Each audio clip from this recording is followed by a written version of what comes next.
Tell me exactly how to win in social media in AI. So we're digging way into this. And if you're going to do this, you have to create more trust signals than anyone else in your space. Now, what is a trust signal? A trust signal is any piece of content created by you or about you online. So every review, positive or negative, is a trust signal. Every social media post is a trust signal. Every video you produce is a trust signal. Every article you produce is a trust signal. So every piece of content produced by you or about you is a trust signal, all of which get consumed ultimately by what is the customer, and in this context, by AI. Search engines too, but by AI. And so you have to create enough of the right trust signals in the market so that AI says, of course, I would recommend that agent over these others. Because the future of our world, when we are looking for an agent especially, isn't going to be found by choosing which blue link to click on. That is not our future. Our future is one where a machine, a technology essentially understands us and then gives us a recommendation, gives us an answer. Now, going back to your point, Jason, to create those trust signals, we have 4 pillars that we use. We call it the 4 pillars of a known and trusted brand. The 4 pillars. And if you want to become the most known and trusted agent in your market, all you have to do is follow these 4 pillars.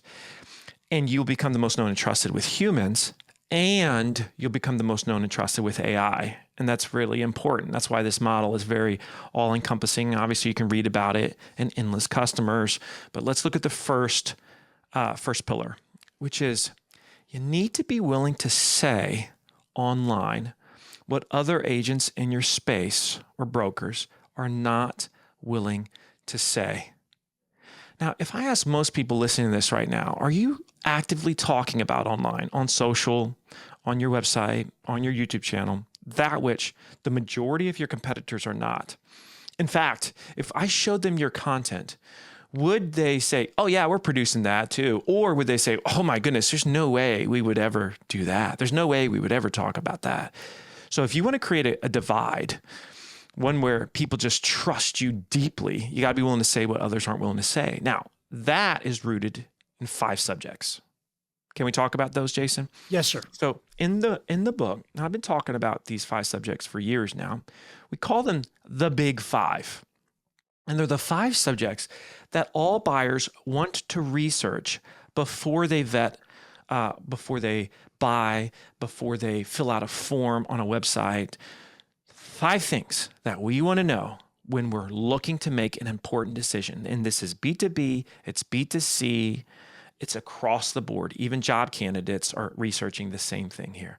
So, number 1, we want to understand everything to do with cost, price, rates, money, etc.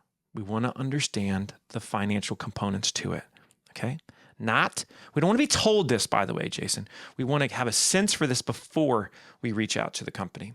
Number 2, we want to understand the problems / negatives, worries, fears. How could this go wrong? How could this blow up in my face? What's the elephant in the room here that I've heard about and now I'm just really nervous about? Okay, so that's number 2. Number 3, comparisons. We love comparing things online.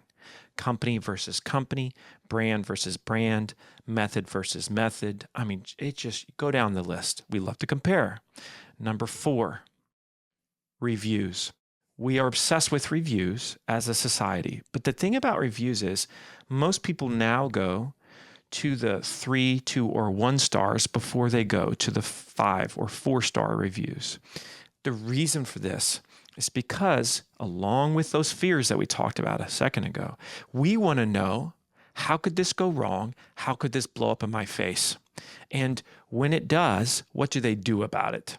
Right? So they run hand in hand. And then, oh, by the way, if a company doesn't have any negative reviews, it's actually scary. It deters someone from doing business because at that point, it's almost not real. Like that can't be true. That can't be the case. Number 5, the Big 5 is best, most, top, etc. Right? These are the big five. This is what your potential customers are researching. They're prolifically researching this in real estate.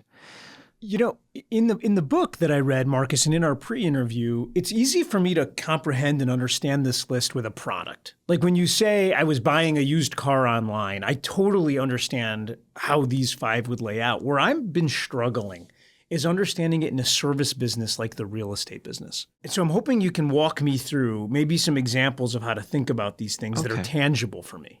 Sure.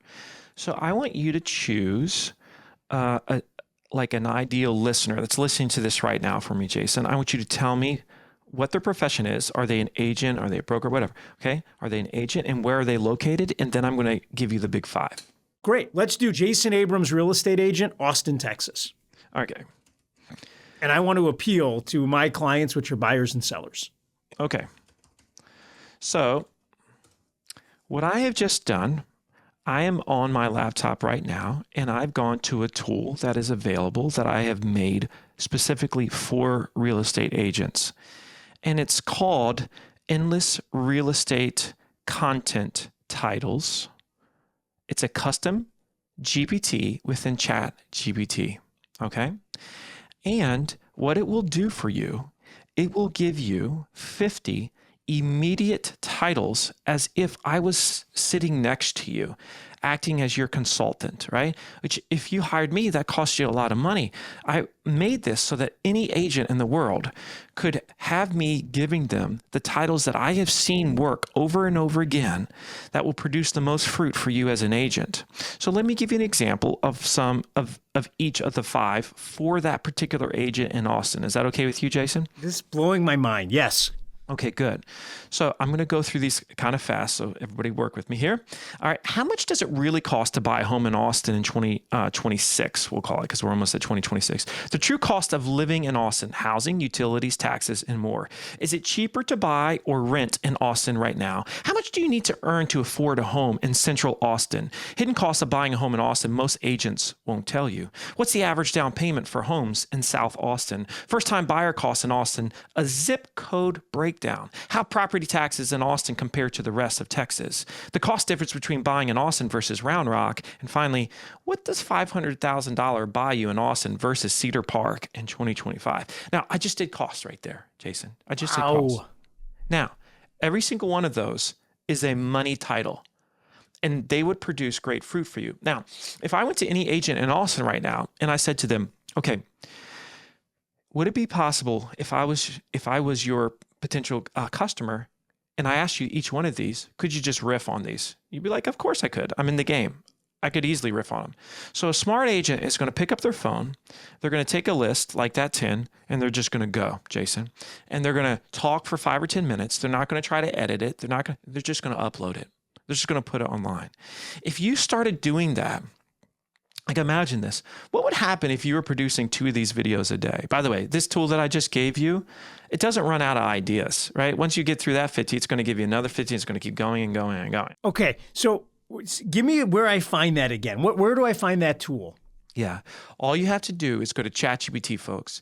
And then you go to that left side where it says GPTs/custom GPTs. You click on that. Then you do a search for Marcus Sheridan. And then you'll see the different GPTs that I have created. One of them is specifically for agents coming up with perfect content ideas.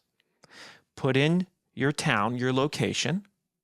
If you want it to specialize in something, it'll do that too, right? So you can say, I want to focus on, let's say, waterfront questions that people have. Okay, it'll do that. I want to focus on real estate questions for families in Austin. Okay, we'll do that then. Fine.